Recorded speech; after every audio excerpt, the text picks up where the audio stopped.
Hello everyone, this is Abu Snehi. और आज का जो हमारा लेक्चर है वो है 16 महाजनपद के बारे में। 16 महाजनपद कुछ टाइम पहले एक बहुत बड़ी सभ्यता थी, जहाँ पे बहुत सारे छोटे छोटे किंगडम्स मिलके एक बड़ा किंगडम बनता था, जिसको आप महाजनपद कहते थे। और इसी टाइप के 16 महाजनपद इंडिया के अंदर एग्जिस्ट करते थे। ये एक ऐसा टॉपिक है जो कि प्रीलिम्स में एंड मेंस में बहुत बार पूछा गया है। इन पे क्वेश्चंस रेगुलरली हर एग्जाम में आते रहते हैं। तो इनके बारे में डीप अंडरस्टैंडिंग एक बहुत ही ज़रूरी स्टेप होता है।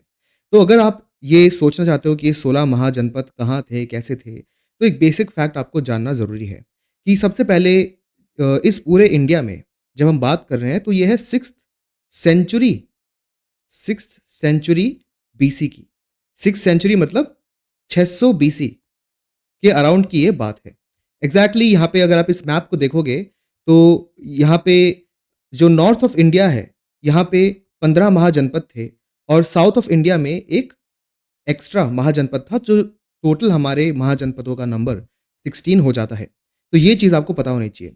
उसके अलावा आज की डेट में जो इंडिया का मैप है, सारे महाजनपद लगभग उसी एरिया में थे, लेकिन 2 महाजनपद कंबोज और गांधार, वेल टेक्निकली तब भी वो इंडिया में ही थे, बट आज की डेट में वो पाकिस्तान और अफगानिस्तान के रीजन में एग्जिस्ट करते हैं। तो ये बेसिक अंडरस्टैंडिंग आपके पास होनी चाहिए, क्योंकि प्रीलिम्स में इन महाजनपदों को अरेंज करने के क्वेश्चंस आ जाते हैं, जहाँ पे वो आपसे बोलेंगे कि इनको नॉर्थ टू साउथ अरेंज करो, ईस्ट टू वेस्ट अरेंज करो।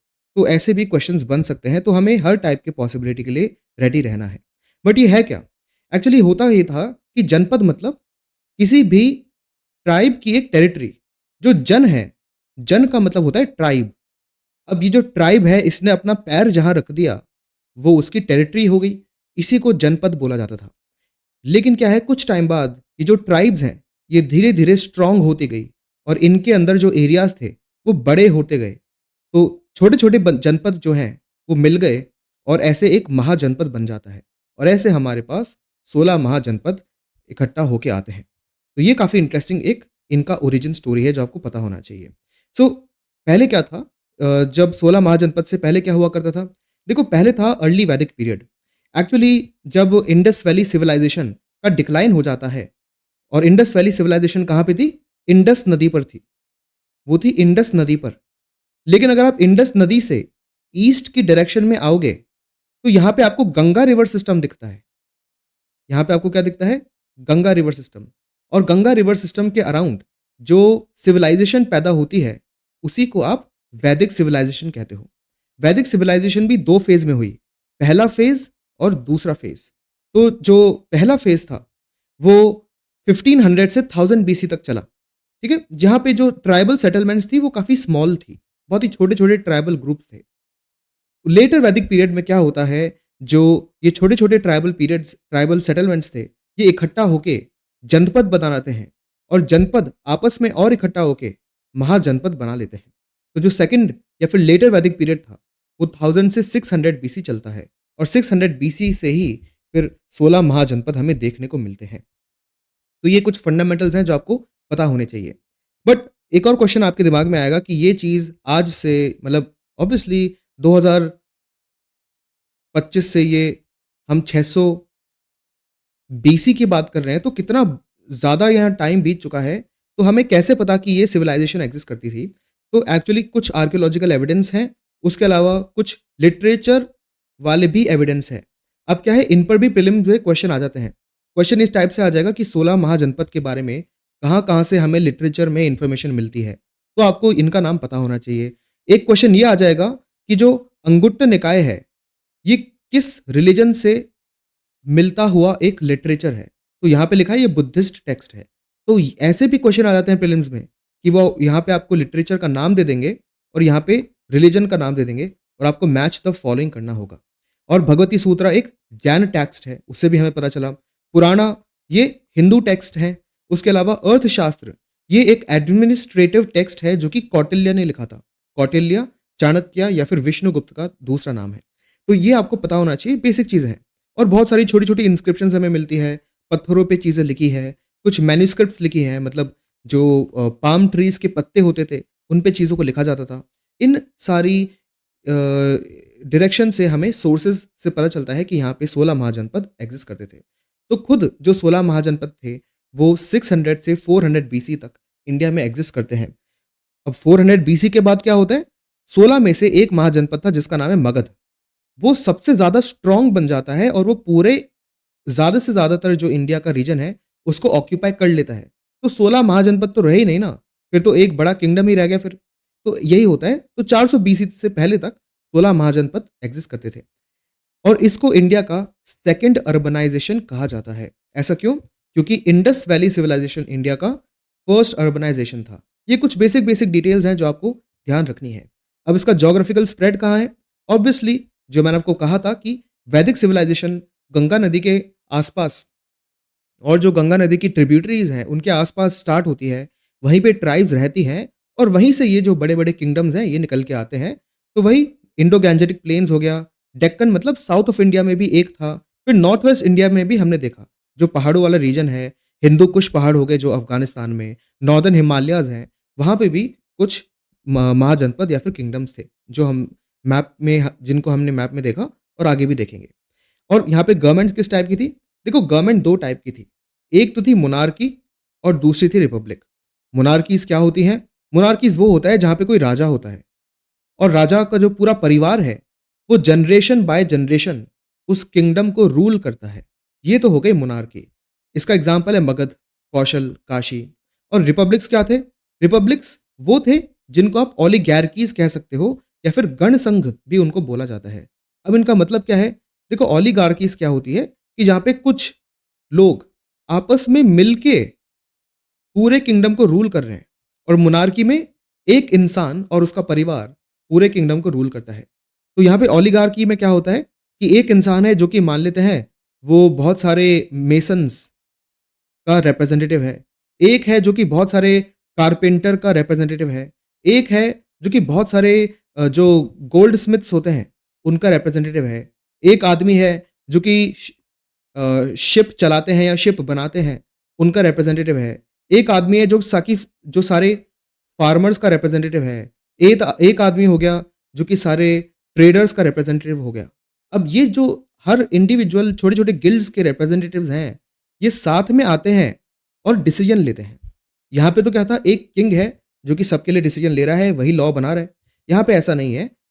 ओलिगार्की में ये छोटे-छोटे लोग डिफरेंट रिप्रेजेंटेटिव्स साथ में आके काम करते हैं।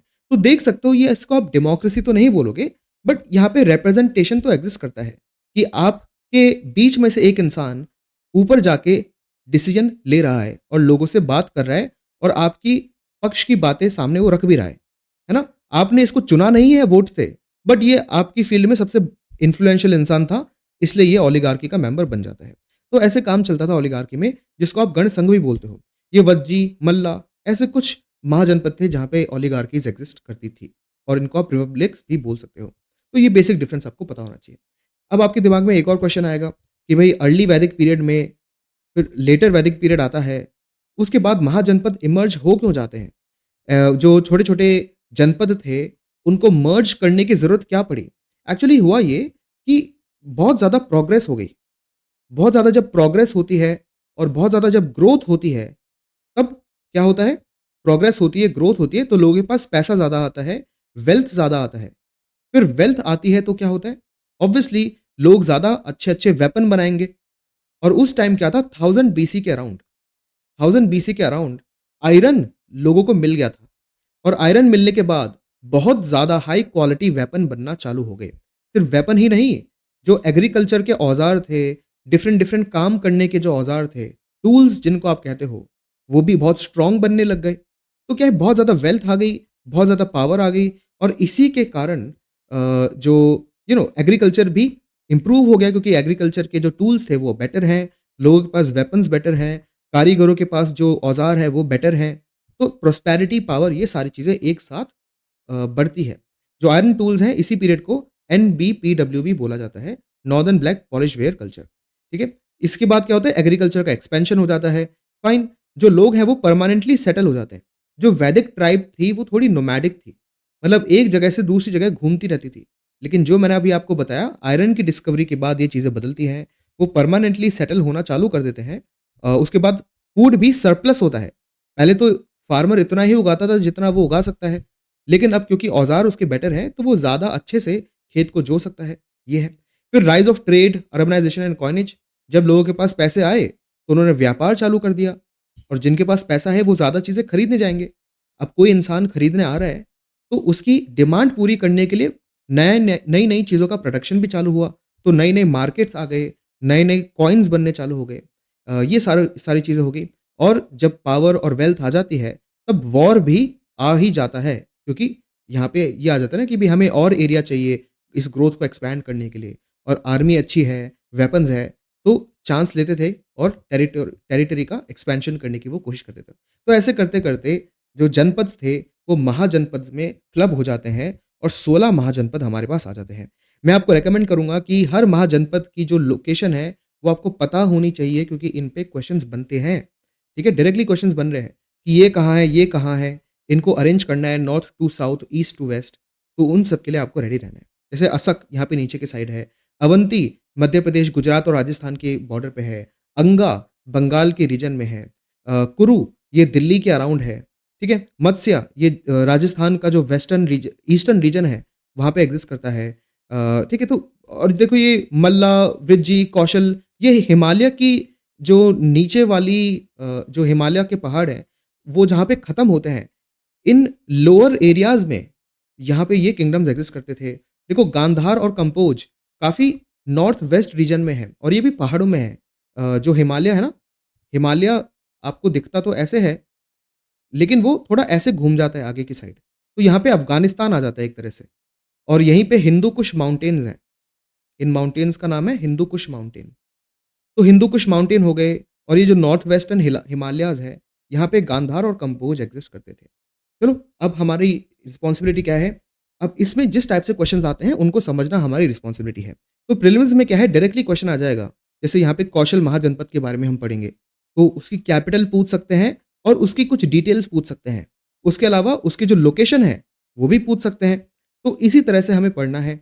मेंस में अगर क्वेश्चन आता है, तो वो आपसे बोल देंगे कि आप 16 महाजनपद की कैरेक्टरिस्टिक्स के बारे में लिखो। तो आपको बताना पड़ेगा कि वो आए कहाँ से? ऐसा वो बने क्यों? उनकी लोकेशन क्या है रफली? और अगर बहुत ही ओपन एंडेड क्वेश्चन है मेंस में, तो एक छोटा-सा बॉक्स बना के आपको वहाँ पे 16 महाजनपद को मार्क भी करना पड़ेगा मेंस के अंदर ये आंसर लिखने के लिए। तो मतलब इन सारे महाजनपदों की इंडिविजुअल डिटेल्स भी आपके पास होनी चाहिए इन आंसर्स को पूरा करने के लिए। तो अब हम एक-एक करके सारे 16 के 16 महाजनपदों को देखेंगे और उनके बारे में स्पेशल चीज़ें जानेंगे। जिस टाइप से क्वेश्चन्स फ्रेम होंगे, वो भी हम डिस्कस करते जाएँगे। सबसे पहले कौशल। कौशल की जो कैपिटल थी वो है श्रावस्ती एंड कौशल को आप मैप पे देखना चाहते हो, तो आप देख सकते हो कौशल जो है वो यहाँ पे एग्ज़िस्ट करता है। ठीक है? एंड रिवर गोमती जो है वो उसकी वेस्ट में है। मतलब कौशल जो है उसके वेस्ट में रिवर गोमती ट्रैवल करती है। यहाँ पे जो सबसे इम्पोर्टेंट राजा थे उनका नाम है प्रसन्नजीत। अब ऐसे भी क्वेश्चन बन जाते हैं कि ये राजा किस महाजनपद में एग्ज़िस्ट करते थे? इस टाइप से भी क्वेश्चन बन जाते हैं, आपको रेडी रहना है। ठीक है? और सुधोधन भी बहुत ही फेमस राजा थे कौशल के। इन दोनों का जो नाम है ना डिफरेंट माइथोलॉजिकल स्टोरीज़ में भी आपको सुनने को मिलेगा। तो ये दोनों नाम आपको ध्यान रखने हैं। ठीक है? उसके अलावा एक टाइम ऐसा था जब कौशल जो है वो मगध में मर्ज भी हो जाता है और यहाँ पे जो विदुदबा थे तब यहाँ पे राजा थे। इनका नाम याद रखने की आपको ज़रूरत नहीं है। लेकिन मैंने आपको क्या कहा था कि जो महाजनपद है वो 600 बीसी से 400 बीसी तक एग्ज़िस्ट करता था। उसके बाद क्या हुआ? उसके बाद था कि जो मगध आपको यहाँ पे दिख रहा है ना, ये रहा मगध। तो जो मगध एक महाजनपद था, इसने बाकी सारे छोटे-छोटे नॉट छोटे, बाकी सारे बड़े-बड़े महाजनपदों को क्या कर लिया था? ऑक्यूपाई कर लिया था। तो एक टाइम डेफ़िनिटली ऐसा आया होगा जब कौशल भी मगध में मिल गया होगा। ठीक है? अब इसमें जो इम्पोर्टेंट सिटीज़ हैं जैसे अयोध्या, साकेत और श्रावस्ती, ये आपको ध्यान रखने हैं। ये प्रीलिम्स में मैच द फॉलोइंग में क्वेश्चन आ जाएँगे, जहाँ पे आपको बताना पड़ेगा कि जो अयोध्या, साकेत, श्रावस्ती ये जो महाजनपद थे, ये कौशला महाजनपद के ये जो छोटी-छोटी सिटीज़ थी, ये कौशल महाजनपद के पार्ट थे। ये आपको पता होना चाहिए। दूसरा और ये सबसे इम्पोर्टेंट जो महाजनपद था वो मगध था क्योंकि बाद में इसी ने 16 के 16 महाजनपद को ऑक्यूपाई करके एक बड़ा किंगडम बना लिया था। ठीक है? और उसके बाद चंद्रगुप्त मौर्य भी आते हैं। तो वो तो ख़ैर अलग स्टोरी हो जाती है। तो यहाँ पे जो मगध की कैपिटल थी, वो थी राजगृह। ये बहुत ही इम्पोर्टेंट है, आपको इसका नाम ध्यान रखना है। ठीक है? It was one of the most powerful and prosperous mahajanapada and its capital Rajgira was protected by 5 hills. इस टाइप से क्वेश्चंस आने के चांसेस तो कम है, बट पूछे जा सकते हैं कि वो कौन सी कैपिटल थी जिसके अराउंड 5 हिल्स उसको प्रोटेक्ट करते थे, तो वो मगध ही था और मगध की कैपिटल राजगृह थी। It started the policy of imperialism by conquering most of the area. Imperialism की जो पॉलिसी है वो चालू होती है मगध के द्वारा। इंपीरियलिज्म में क्या होता है कि नए-नए सोर्सेस ढूँढे जाते हैं और नए-नए रिसोर्सेस ढूँढे जाते हैं जिनको एक्सप्लॉइट करने की ज़रूरत होती है। एक बहुत ही बेसिक एग्ज़ाम्पल देता हूँ।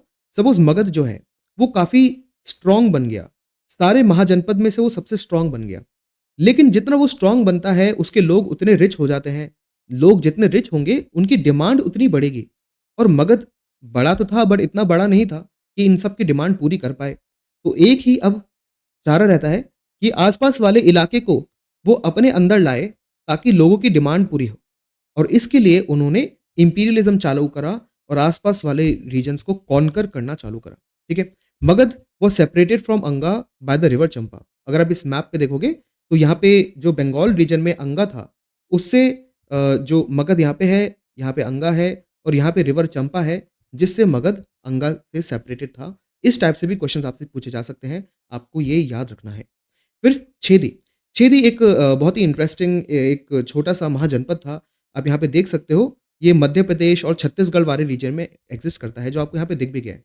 इसकी जो कैपिटल थी, वो है सुक्तिमती। ये सारे कैपिटल्स आपको याद रखने हैं, कैसे भी क्वेश्चंस फ्रेम हो सकते हैं, मैं आपको बार-बार बोल रहा हूँ। आपको ये चीज़ें याद रखनी है। ये मोनार्किकल महाजनपद था ऑब्वियसली, मतलब यहाँ पे राजा-महाराजा हुआ करते थे। और ये it is stretched up to the Malwa plateau. It covered the eastern region of the present day Bundelkhand. तो यहाँ पे आप देख सकते हो, ये जो रीजन है ना, टॉप ऑफ मध्य प्रदेश, जो मध्य प्रदेश का टॉप वाला एरिया है और यूपी का बॉटम या फिर साउथ वाला एरिया है, इसका जो कॉन्फ्लुएंस वाला जो रीजन है, इसी को बुंदेलखंड कहते हैं। यहीं पे छेदी एग्ज़िस्ट करता था। इस टाइप से भी क्वेश्चन बन जाएगा कि बुंदेलखंड के आस-पास कौन-सा महाजनपद हुआ करता था। जो छेदीज़ हैं, इनका जो मेंशन है, वो महाभारत और ऋग्वेद में भी देखने को हमें मिलता है। नेक्स्ट काशी। काशी की जो कैपिटल थी वो वाराणसी है और ये सिटी इतने सालों सर्वाइव कर गई और आज भी एग्ज़िस्ट करती है। और जो वाराणसी है ये गंगा और गोमती रिवर के कॉन्फ्लुएंस पे एग्ज़िस्ट करती है और उस टाइम एग्ज़िस्ट करती थी। जो काशी एक्चुअली आज भी ना बहुत लोग काशी को वाराणसी और वाराणसी को काशी बोल देते हैं। काशी एक बहुत बड़ा महाजनपद था जिसमें एक सिटी थी वाराणसी। तो वैसे जो वाराणसी इतनी बड़ी सिटी थी कि काशी को भी वाराणसी के नाम से ही जानने लगे थे। They were known for their horse market और कॉटन टेक्सटाइल। तो वहाँ पे हॉर्स मार्केट था और कॉटन टेक्सटाइल्स के लिए वो फेमस था। यहाँ पे जो सबसे इम्पोर्टेंट और फेमस रूलर थे, वो थे बृहद्रथ। इनका नाम आपको पता होना चाहिए। जैसे मैंने आपको कहा, जो इम्पोर्टेंट राजा होते हैं, उनके नाम पूछ ले जाते हैं कि वो किस महाजनपद में एग्ज़िस्ट करते थे। तो बृहद्रथ थे काशी से। However it was later annexed by Kaushal which turned out to be the cause for the war between Magadh and Kaushal. But ये जो काशी था, कौशल ने क्या करा था कि उसने काशी को ऑक्यूपाई कर लिया था। ये बात मगध को पसंद नहीं आई, तो मगध ने फिर कौशल पे हमला कर दिया। तो ऐसे करते-करते मगध ने सारे रीजन्स को ऑक्यूपाई कर लिया। यहाँ पे आपको काशी देखने को मिलता है और कौशल ठीक उसके नॉर्थ में है। उसके बाद वज्जी। वज्जी बहुत इंटरेस्टिंग है। इसकी जो कैपिटल है वो है वैशाली। और यहाँ पे लिच्छवीज़ थे। देखो लिच्छवीज़ एक ऐसी ट्राइबल ग्रुप का नाम था जो कि हिमालय के ठीक नीचे रहती थी।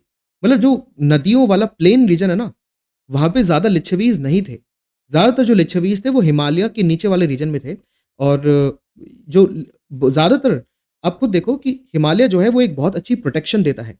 तो जो वो उस टाइप के किंगडम्स थे, जो कि गंगा के प्लेन्स के अराउंड एग्ज़िस्ट करते थे, वो लिच्छवी किंगडम जो होता था ना, वहाँ पे लिच्छवी प्रिंसेस से शादियाँ करते थे ताकि यहाँ से वो पीस मेंटेन कर पाएँ। और जब पीस मेंटेन हो जाता था वहाँ पे मैट्रिमोनियल अलायंस बना के, तो हिमालय से भी इन प्लेन्स वाले किंगडम्स को भी हिमालय की प्रोटेक्शन मिल जाती थी क्योंकि यहाँ पे शादियाँ हो चुकी हैं। तो यहाँ पे लिच्छवीज़ रहते थे, ये आपको ध्यान रखना है। और वज्जी जो था वो एक ओलिगार्की या रिपब्लिक था, जिसको आप गण संघ भी बोलते हो। रिवर गंडक जो है वो वज्जी को कौशल से सेपरेट करती थी। तो यहाँ पे आपको वज्जी देखने को मिल ही रहा है और जो कौशल से ये इसको रिवर गंडक सेपरेट करती थी, ये भी आपको ध्यान रखना है। उसके अलावा Videhas, Vrijji and Jnatrikas were important clans that ruled the Vajji. तो ये तो आपको ध्यान रखना है कि एटलीस्ट ज्ञात्रिका का आपको नाम ध्यान रखना है कि एक ऐसी क्लैन थी, ट्राइबल क्लैन थी, जो कि वज्जी को एक टाइम पे रूल किया करती थी। ये आपको ध्यान रखना ही है। यहाँ पे जनात्रिका लिखा है। जब भी जे और एन साथ में लिखे हों, एंशिएंट हिस्ट्री के कॉन्टेक्स्ट में, तब आप उसको जी-वाई पढ़ोगे। ये हमको आपको हमेशा ध्यान रखना है कि जब भी जे और एन साथ में लिखे हैं, लेकिन सिर्फ़ एंशिएंट हिस्ट्री के कॉन्टेक्स्ट में, तब जाके आप उसको जी और वाई पढ़ोगे। तो वैसे तो आप इसको जनात्रिका बोलोगे, बट टेक्निकली प्रोनंसिएशन में ये ज्ञात्रिका इसको आप बोलोगे। तो ये आपको ध्यान रखना है कि ज्ञात्रिका क्लैन ने वज्जी को रूल किया था। उसके बाद मल्ला, वज्जी और मल्ला साथ में ही है। यहाँ पे है कौशल, यहाँ पे है मल्ला और यहाँ पे है वज्जी। ये आपको ध्यान रखना है। मल्ला की कैपिटल क्या थी? कुशीनगर। ये बहुत इंपॉर्टेंट सिटी है और उसका रीज़न भी मैं अभी आपको बताऊँगा। और वज्जी और मल्ला क्योंकि साथ-साथ में है, ये ओलिगार्की ही थी या रिपब्लिक, जिसको आप गणसंघ भी बोल सकते हो। इसके अंदर बहुत छोटी-छोटी ब्रांचेस थी। इन ब्रांचेस में पावा, कुशीनगर ऐसे इम्पोर्टेंट टाउन्स एग्ज़िस्ट करते थे। अब पावा और कुशीनगर इम्पोर्टेंट क्यों हैं? क्योंकि कुशीनगर वही जगह है जहाँ पे बुद्धा की डेथ हुई थी और पावा वो जगह है जहाँ पे लॉर्ड महावीरा जो कि जैन रिलीजन के 24th तीर्थंकर थे, उन्होंने यहाँ पे निर्वाण प्राप्त किया था। तो कुशीनगर और पावा बहुत ही इंपॉर्टेंट सिटीज़ हो गई और ये दोनों कहाँ हैं? मल्ला में और मल्ला क्या है? एक गण संघ। तो ऐसे आपको चीज़ें याद रखनी है, इन्हीं पॉइंट्स पे क्वेश्चंस बनेंगे। नेक्स्ट अंगा। अंगा एक ऐसा महाजनपद था जो कि बंगाल रीजन में एग्ज़िस्ट करता था एंड इसकी जो कैपिटल थी वो थी चंपा, ठीक है? जो चंपा है वो डेफ़िनेटली रिवर गंगा के अराउंड ही एग्ज़िस्ट करता था और रिवर चंपा भी थी, चंपा नदी भी थी। तो चंपा नदी जब गंगा में आके मिलती है, तो वहीं पे ये पर्टिकुलर अंगा पूरा रीजन जो है वो एग्ज़िस्ट करता था। जो चंपा था, वो one of the 6 great cities में से था 6th सेंचुरी में and it was known for its trade and commerce. मतलब जो टॉप 6 सिटीज़ रही होगी उस टाइम, उसमें चंपा था एग्ज़िस्ट करता था। बहुत ही ज़्यादा वाइब्रेंट यहाँ पे ट्रेड एंड कॉमर्स होता था। अंगा का जो मेंशन है वो अथर्ववेद में भी देखने को मिलता है और Prajnapana which is highly revered as text of Jaina. मतलब अथर्ववेद में भी अंगा का नाम लिखा है और प्रज्ञापन में भी लिखा है। अब ये याद रखने की ज़रूरत नहीं है कि अंगा का नाम कहाँ-कहाँ लिखा है। लेकिन ये लाइन यहाँ पे मैंने लिखी क्यों है? क्योंकि एक चीज़ आपको ध्यान रखनी है कि जो प्रज्ञापन है, वो एक जैना टेक्स्ट है। मतलब वो जैन रिलीजन को बिलॉन्ग करने वाला एक लिटरेचर है। इस टाइप से क्वेश्चन बन जाते हैं कि ये लिटरेचर या ये बुक किस रिलीजन से बिलॉन्ग करती है? तो प्रज्ञापन किस रिलीजन से बिलॉन्ग करती है? जैन। ये आपको ध्यान रखना है। It was annexed into Magadh by Bimbisara. तो बिंबिसार जो था वो मगध का फ्यूचर में एक बहुत बड़ा राजा बनता है, वो अंगा को मगध में मिला लेता है। वेल टेक्निकली सारे ही धीरे-धीरे करते-करते मगध के पार्ट बन ही जाते हैं। उसके बाद कुरु। कुरु बहुत इंटरेस्टिंग है। कुरु की अगर आप लोकेशन देखोगे तो मैंने अभी आपको बताया था कि वो दिल्ली के आस-पास एग्ज़िस्ट करता है और गंगा के स्टार्टिंग जहाँ पे होती है स्पेशली जो हरियाणा और थोड़ा बहुत उत्तराखंड वाला रीजन है, वहाँ पे ये एग्ज़िस्ट करता था कुरु और इसकी जो कैपिटल थी इंद्रप्रस्थ। इंद्रप्रस्थ वही रीजन है जो कि दिल्ली आज की डेट में आप उसको बोलते हो, ठीक है? ये आपको ध्यान रखना है। तो जो कौरव्य है, ये इम्पोर्टेंट रूलर्स थे कुरु। ये बहुत इम्पोर्टेंट है आपको इनका नाम ध्यान रखना है। इतना डिफ़िकल्ट नहीं है क्योंकि महाभारत में ये जो प्लेसेस हैं ये ऑलरेडी मेंशन थी, ठीक है? तो कौरव्य इम्पोर्टेंट रूलर्स थे महाजनपद के जो कौरव्य क्लैन थी। They made matrimonial alliances obviously जो भोज थे, पांचाल्स थे, यादवास थे, इनके साथ कौरव्योस ने क्या करा था मैट्रिमोनियल अलायंस भी बनाए थे। तो ये ख़ैर इसके कुछ इंस्टेंसेस महाभारत में भी लिखे हैं तो इतना डिफ़िकल्ट नहीं होगा आपको याद करने के लिए। फिर आता है पांचाल। पांचाल की लोकेशन भी काफ़ी इंटरेस्टिंग है अगर आप यहाँ पे देखोगे कि पांचाल देखो जो रीजन जब यूपी स्टार्ट ही होता है जिसको आप बेसिकली वेस्टर्न यूपी भी कह सकते हो, उस रीजन में पांचाल एग्ज़िस्ट करता था, ठीक है? तो जो पांचाल है, ये भी महाभारत में इसका मेंशन है एंड इसकी भी कैपिटल्स अहिछत्रा और कंपिल्या थी। ये कैपिटल्स का नाम आपको याद रखना ही है, डायरेक्टली यहाँ से क्वेश्चन्स बनते हैं। According to ancient text, these were 2 lineages of the Panchals north and the Panchal south. मतलब जो पांचाल थे, उनकी 2 लिनेजेस पूरे पांचाल किंगडम को नॉर्थ और साउथ में डिवाइड करके रूल करती थी। तो नॉर्थ के पांचाल और साउथ के पांचाल टेक्निकली तो वो एक पांचाल यूनाइटेड 16 महाजनपद में आते थे, बट फिर भी पांचाल को और अगर आप देखोगे तो वो भी 2 पार्ट में डिवाइडेड था, नॉर्दर्न पांचाल और सदर्न पांचाल, ठीक है? और ये जो दोनों लिनेजेस थी, इनको रिवर भागीरथी डिवाइड करती थी। मतलब यहाँ से रिवर भागीरथी जा रही है, उसके नॉर्थ में जो पांचाल नॉर्दर्न पांचाल है और उसके साउथ में सदर्न पांचाल है। अब जो मैंने कहा यहाँ पे 2 कैपिटल है, वो कैसे? अहिछत्रा जो थी, वो नॉर्दर्न पांचाल की कैपिटल थी और कंपिल्या कैपिटल थी सदर्न पांचाल की, ठीक है? ये भी आपको ध्यान रखना है, ये कैपिटल्स कैसे डिसाइडेड है। उसके अलावा पांचाल बहुत ही इंटरेस्टिंग है क्योंकि स्टार्टिंग में ये मोनार्किकल था, मतलब यहाँ पे किंग थे, राजा थे। लेकिन कुछ टाइम बाद, ये बाद में रिपब्लिकन फॉर्म में मतलब गणसंघ वाले फॉर्म में कन्वर्ट हो जाता है। तो प्रीलिम्स में ऐसे क्वेश्चन आ जाएँगे कि इनमें से कौन से महाजनपद गणसंघ थे? तो उसमें अगर पांचाल का ऑप्शन है तो आपको क्लिक करना है क्योंकि बाद में वो रिपब्लिक बन गया था। ऐसा भी क्वेश्चन आ सकता है कि इनमें से कौन-सा महाजनपद पहले मोनार्की था और बाद में वो गणसंघ या फिर रिपब्लिक या फिर ओलिगार्की में कन्वर्ट हो गया था। तो इसका आंसर सिर्फ पांचाल होगा, जो काफ़ी इंटरेस्टिंग है। फिर वत्स, वत्स एक बहुत ही इम्पोर्टेंट और इंटरेस्टिंग महाजनपद है जिसकी लोकेशन आप देख सकते हो, यहाँ पे ही मिक्स के अंदर वो आता है एंड वत्स की जो कैपिटल थी, वो थी Kaushambi and Vatsas were a branch of Kurus that migrated to Vats मतलब जो कुरुस थे, उन्हीं के साथ ही रहते थे, फिर माइग्रेट करके ये एक रीजन में आके बस गए और वही एक वत्स महाजनपद बन गया। The most prominent ruler was Udayan. Udayan बहुत ही स्ट्रॉन्ग था बाय द वे और बहुत ही इम्पोर्टेंट था। डिफरेंट डिफरेंट स्टोरीज़ में अगर आप एंशिएंट इंडिया को और डिटेल में पढ़ोगे, तो आपको उडायन का रेफरेंस देखने को मिलता है, ठीक है? पुराणास के अकॉर्डिंग वहाँ पे एक निच्छाक्सु एक पांडव डिसेंट का पर्सन था, उसने कैपिटल वत्सा की हस्तिनापुर से कौसंबी शिफ्ट करी थी। मतलब पुराणाज़ में ये लिखा है कि इस ये जो इंसान है, इसका नाम याद रखने की आपको ज़रूरत नहीं है, बट इतना पता होना चाहिए कि एक टाइम पे जो वत्सा थी, उसकी कैपिटल हस्तिनापुर हुआ करती थी। लेकिन एक इंसान आया, जो कि पांडव डिसेंट का था और उसने हस्तिनापुर से कौसंबी में शिफ्ट कर दी थी कैपिटल। ये बेसिक स्टोरी आपको पता होनी चाहिए, ठीक है? ये जो निछाक्सु है, इनका नाम याद रखने की ज़रूरत नहीं है। लेकिन उडायन का नाम आपको याद रखना है कि वो वत्सा के किंग हुआ करते थे, ठीक है? और यहाँ पे इतनी इम्पोर्टेंट लोकेशन है, एकदम बीच में है ये गंगा रिवर के जो पूरा सिस्टम है, तो डेफ़िनिटली बहुत ही इम्पोर्टेंट ट्रेड एंड कॉमर्स का ये रीजन था। फिर मत्स्य, मत्स्य एक ऐसा रीजन था जो कि राजस्थान के जो ईस्टर्न रीजन है, वहाँ पे एक्सिस्ट करता था। और उसकी कैपिटल थी विराटनगर। कुछ लोग बोलते हैं कि जयपुर का जो रीजन है वो विराटनगर के अंदर ही आता था। तो जो राजस्थान का ईस्टर्न पोर्शन है जैसे अलवर, जयपुर, भरतपुर कुछ हद तक, यहाँ पे मत्स्या किंगडम और मत्स्या महाजनपद एक्सिस्ट करता था। And Matsya separated from Panchala by the river Yamuna. तो यमुना जो है वो मत्स्या को और पांचाल को डिवाइड करती थी। ये बेसिक-बेसिक चीज़ें हैं जिन पे प्रीलिम्स में क्वेश्चन बन जाते हैं, तो ये आपको याद रखने हैं।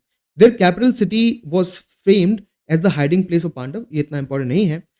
It once formed part of Chedi Mahajanpad, which is evident from the fact that the king Siddhartha ruled over Matsya and Chedi. ठीक है, तो मत्स्य जो था वो पहले एक बार छेदी किंगडम का भी पार्ट रहा था। जब छेदी किंगडम बड़ा था, फिर डेफिनेटली छेदी महाजनपद टूट गया और उसी में से ही जो मत्स्य महाजनपद है वो निकल के आता है। ये बेसिक छोटा-सा फैक्ट आपको याद रखना है। फिर शुरसेना, शुरसेना एक ऐसा रीजन है जो कि हरियाणा से लेके यूपी का जो मथुरा वाला रीजन है, वहाँ तक एक्सिस्ट करता था एंड इसकी जो कैपिटल थी वो मथुरा थी। ऑब्वियसली ये यमुना के किराने किनारे पर एक्सिस्ट करती है। दे फॉलोड ओलिगार्की मतलब जो सुरसेना थे, ये कौन थे? ये गणसंघ को फॉलो करने वाले थे। तो ये भी आपको याद रखना है। जो अवंतीपुत्र है, ये इसका one of the most famous ruler है जिसका आपको नाम याद रखना है और ये बुद्धा के काफ़ी बड़े फेमस डिसाइपल थे मतलब उनको फॉलो करते थे। ठीक है? उसके अलावा इन्होंने ही जो पूरा मथुरा है वहाँ पे बुद्धिज़्म को भी फैलाया था। तो अवंतीपुत्र ने क्या करा ये आपको पता होना चाहिए और वो किसके डिसाइपल थे ये भी पता होना चाहिए। सुरसेना गणसंघ था और उसकी कैपिटल मथुरा थी। ये सारी चीज़ें आपको पता रखनी है। उसके अलावा अस्मक, अस्मक को बहुत डिफरेंट डिफरेंट नाम से बोला जाता है। कहीं कहीं कभी कहीं आपको अशक दिखेगा, कहीं आपको अस्मक दिखेगा, कहीं आपको असक दिखेगा। ये सारे एक ही है। तो जो साउथ इंडिया में इकलौता महाजनपद था जिसका नाम असक था, उसकी कैपिटल थी पाइथन। ठीक है? And it is was located in the Dakshin Path and it was covered and it covered the regions of Telangana, Maharashtra, Andhra Pradesh. तो दक्षिण पथ के रीजन में था।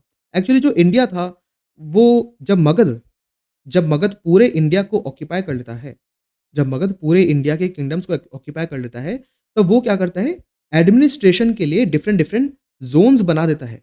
तो जो साउथ वाला ज़ोन्स था, साउथ वाले ज़ोन को दक्षिण पथ बोला गया था। तो ऑब्वियसली जो असक था वो दक्षिण पथ में एग्ज़िस्ट करता था और तेलंगाना, महाराष्ट्र, आंध्र प्रदेश ऐसे कुछ रीजन्स को वो ऑक्यूपाई करता था। ब्रह्मदत्त का नाम बस आपको याद रखना है कि वो असक का रूलर था। फिर अवंती, अवंती बहुत इंपॉर्टेंट है क्योंकि ये मालवा प्लेटू में एग्ज़िस्ट करता है। ये मैंने आपको बताया भी था कि मध्य प्रदेश, गुजरात और राजस्थान का जो कॉन्फ्लुएंस है, वहाँ पे अवंती एग्ज़िस्ट करता था। एंड यहाँ पे ये 2 पार्ट में था, नॉर्थ अवंती और साउथ अवंती। जो उज्जैन था, ये नॉर्थ अवंती की कैपिटल थी और जो माहिष्मती था, ये साउथ अवंती की कैपिटल थी। ये बेसिक डिटेल्स आपको पता होना चाहिए। प्रद्योत अवंती का एक बहुत ही इंपॉर्टेंट और बड़ा रूलर था। इतना आपको बस ध्यान रखना है। इनका नाम पता होना चाहिए कि भई ये अवंती से रिलेटेड हैं। पता नहीं कैसे भी वो इस टाइप से क्वेश्चंस अगर पूछ ले तो हमें आने चाहिए। फिर गांधार, अब हम आ चुके हैं नॉर्थ वेस्ट इंडिया में। गांधार की लोकेशन हमने पहले भी देखी थी, अगर आप यहाँ पे भी देखो यहाँ पे गांधार एग्ज़िस्ट करता है। एकदम नॉर्थ वेस्ट इंडिया में ये वो रीजन है जो कि आज पाकिस्तान ऑक्यूपाइड कश्मीर और जो नॉर्दर्न पाकिस्तान है, वहाँ पे ये एग्ज़िस्ट करता था। ऑब्वियसली ये सारी चीज़ें तो पहले इंडिया में ही थी, आज की डेट में नहीं है। बट यहाँ पे गांधार नॉर्थ वेस्ट इंडिया में एग्ज़िस्ट करता था और इसकी जो कैपिटल थी तक्षशिला। तक्षशिला के बारे में एक चीज़ आपको पता होगी कि ये बहुत बड़ा लर्निंग सेंटर था, ठीक है? जैसे नालंदा, नालंदा बाद में बनता है, नालंदा काफ़ी बाद में बनता है, लेकिन तक्षशिला एंशिएंट इंडिया में बहुत बड़ी एक लर्निंग लोकेशन थी। मतलब यहाँ पे यूनिवर्सिटी तो थी ही, लेकिन ये सिटी ऐसी थी कि यहाँ पे बहुत सारे लोग आते थे, डिबेट्स करते थे और इन्फॉर्मेशन गैदर करते थे, लैंग्वेजेस सीखते थे, फिलॉसफीज़ लिखते थे, मेडिटेशन करते थे। बहुत ही एक वाइब्रेंट एजुकेशनल कल्चर यहाँ पे था। Its territory extended from Kabul, present day Afghanistan to Rawalpindi in the north west province, मतलब वही जो पाकिस्तान और अफ़गानिस्तान वाला रीजन है, यहाँ पे एग्ज़िस्ट करता था। गांधार जो है वो कुरुस का एक बहुत ही स्ट्रॉन्ग अलाय था और उन्होंने साथ में ही फाइट भी करी थी। ये तो ख़ैर महाभारत की स्टोरी है। उसके अलावा Persians conquered it in the later half the 6th century. जो पर्शियंस हैं, मतलब जो ईरानियन हैं, जो ईरानियंस थे पर्शियंस, वो आते हैं इस डायरेक्शन में और गांधार को बाद में फिर कैप्चर कर लेते हैं। और जो तक्षशिला है, यहाँ पे जब चंद्रगुप्त मौर्य आते हैं, उसके बाद अशोक मौर्य आते हैं, वो तक्षशिला को मगध किंगडम में बनाए रखने के लिए बहुत कोशिश करते हैं। क्योंकि देखो ये इंडिया से थोड़ा इंडिया के एकदम नॉर्थ वेस्ट कॉर्नर में था ना तब तो। तो ये बहुत ही ज़्यादा वल्नरेबल था। मतलब यहाँ से बहुत सारे अटैक्स हो रहे हैं। ऊपर से सेंट्रल एशिया से भी अटैक्स हो रहे हैं। तो इस रीजन को बाकी किंगडम में बनाए रखना काफ़ी डिफ़िकल्ट काम होता था। उसके अलावा कंबोज, कंबोज की जो कैपिटल थी वो थी पूंछ। कौन-सी थी? पूंछ। ये आपको ध्यान रखना है और डेफ़िनिटली कंबोज को भी हमने देखा। ये भी जो गांधार है उसी के साथ नॉर्थ वेस्ट इंडिया में है, इनफैक्ट ये तो और भी ज़्यादा दूर है और ये हिंदू कुश माउंटेन रेंज में है। जो मैंने आपको बताया हिमालय जो है वो ऐसे तो जाता ही है, लेकिन ऐसे भी थोड़ा वो यहाँ से नीचे की डायरेक्शन में भी टर्न लेता है और ये जो रीजन है ये अफ़गानिस्तान में है और इसकी एक ब्रांच पाकिस्तान में भी है। तो जो ब्रांच अफ़गानिस्तान में है उसको आप हिंदू कुश माउंटेन्स कहते हो। ठीक है? तो पंजाब और कश्मीर वाले रीजन में एग्ज़िस्ट करता था और अर्थशास्त्र में भी यहाँ पे लिखा है, यहाँ पे डिफरेंट एग्रीकल्चर थे, हर्ड्समैन थे, वॉरियर्स थे और ट्रेडर्स थे। तो ये था हमारा पूरा 16 महाजनपद का एक बहुत ही इम्पोर्टेंट एंड इंटरेस्टिंग ये एक लेक्चर। आपको इसके बारे में ध्यान रखना है, ये एक ऐसा टॉपिक है जिस पे हर एग्ज़ाम्स में क्वेश्चन बनते हैं। प्रीलिम्स हो गया, मेंस हो गया, इस पे क्वेश्चन्स बनते ही हैं, ठीक है? तो आई रियली होप कि आपको ये चीज़ें ध्यान रहे और ये लेक्चर आपको काफ़ी बेनिफिशियल मिला हो। मिलते हैं नेक्स्ट वीडियो में। This has been Vaibhav Snehi. I will see you in the next one and have a very good day.